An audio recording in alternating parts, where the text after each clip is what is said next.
బోయకొండ గంగమ్మకు ప్రత్యేక పూజలు నిర్వహించిన పుంగనూరు టిడిపి ఇన్ఛార్జ్ చల్లాబాబు చౌడేపల్లి మండలం దిగువపల్లిలో వెలసి ఉన్న శ్రీ బోయకొండ గంగమ్మ దసరా మహోత్సవాల సందర్భంగా పుంగనూరు టిడిపి ఇన్ఛార్జ్ చల్లాబాబు కుటుంబ సమేతంగా విచ్చేసి అమ్మవారికి పట్టు వస్త్రాలు సమర్పించి ప్రత్యేక పూజలు నిర్వహించారు.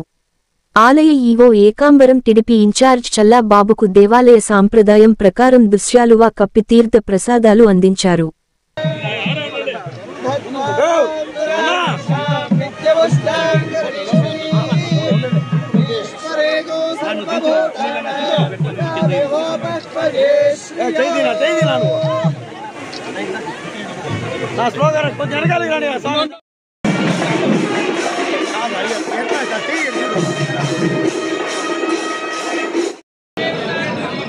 సరిపోయింది ఉన్నాడు కొంచెంసేపు రావద్దండి.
सर्वं वै पूर्णाहुतिः सर्वमेवाप्नोति अथोऽयं वै पूर्णाहुतिः अस्यामेव प्रतिष्ठानं चन्द्रमोहसस्वाहा पूर्णाहुतिः अस्यामेव प्रतिष्ठति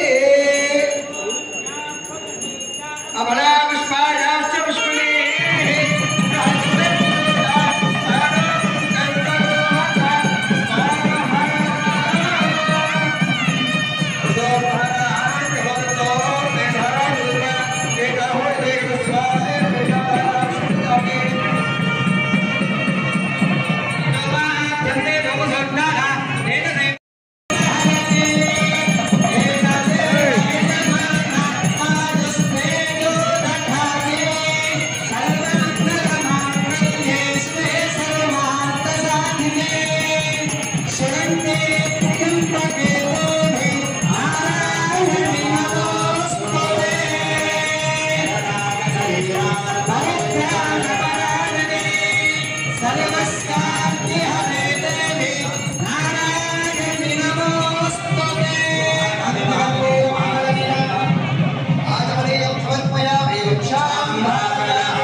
श्री महाकाली महालक्ष्मी महासरस्वती स्वरूपिणी श्री बोयगोंड गंगम्मा देवी परिपूर्णानंद प्रसाद सिद्धिरस्तु भवन्तु श्रीमन्तो महान्तो अनुगृह्णन्तु अयो दंपत्यो उत्तरोत्तर పాదాల చెంతకు ఇక్కడున్న ప్రజలు అందరం కూడా ఆమె చెంతకు వచ్చి ఆమె దర్శనం చేసుకునే భాగ్యం కల్పించిన బోయకొండమ్మ తల్లికి మా పాదాభివందనాలు ప్రజలందరి తరపున. అదేవిధంగా ఈ కూటమి ప్రభుత్వం ఏర్పడే 100 రోజులైంది. ఈ పుంగనూరు నియోజకవర్గంలో ప్రజలందరికీ కూడా ఆరోగ్యాలు కల్పిస్తూ ఈ ప్రభుత్వానికి ఈ రాష్ట్ర ముఖ్యమంత్రికి ఉప ముఖ్యమంత్రికి నరేంద్ర మోడీ గారికి పవన్ కళ్యాణ్ గారికి ఈ బోయకొండ గంగమ్మ ఆశీస్సులు ఉండి వాళ్ళందరికీ కూడా ఆయురారోగ్యాలు కల్పించి అందరికీ కూడా ఈ రాష్ట్రాన్ని అన్ని విధాల ప్రజలకు మేలు జరిగేలా ఈ రాష్ట్రంలో భవిష్యత్తు పిల్లల భవిష్యత్తు కానీ రాష్ట్ర అభివృద్ధి కోసం కానీ అన్ని వేళలా కృషి కల్పించి శక్తి కల్పించాలని చెప్పి భగవంతుని కోరుకుంటూ అదేవిధంగా ఇక్కడ ప్రజల కోరిక మేరకు మా సొంత ఖర్చులతో ఈరోజు ఈ బోయకొండమ్మ తల్లి దర్శనానికి రావడం ఎంతో భాగ్యంగా ఉంది. మేము ఇక్కడ ప్రజల కోరిక ఇక్కడ ప్రజలకు అన్ని మేలు జరగల్లా అందరూ ప్రజలు కూడా సుఖశాంతులతో ఉండాలని చెప్పి ఆ బోయకొండమ్మ గంగమ్మ తల్లిని ప్రార్థించుకుంటూ ఈ అవకాశం కల్పించిన ప్రజలందరికీ కూడా నా ధన్యవాదాలు తెలియజేసుకుంటూ సెలవు తీసుకుంటున్నాను.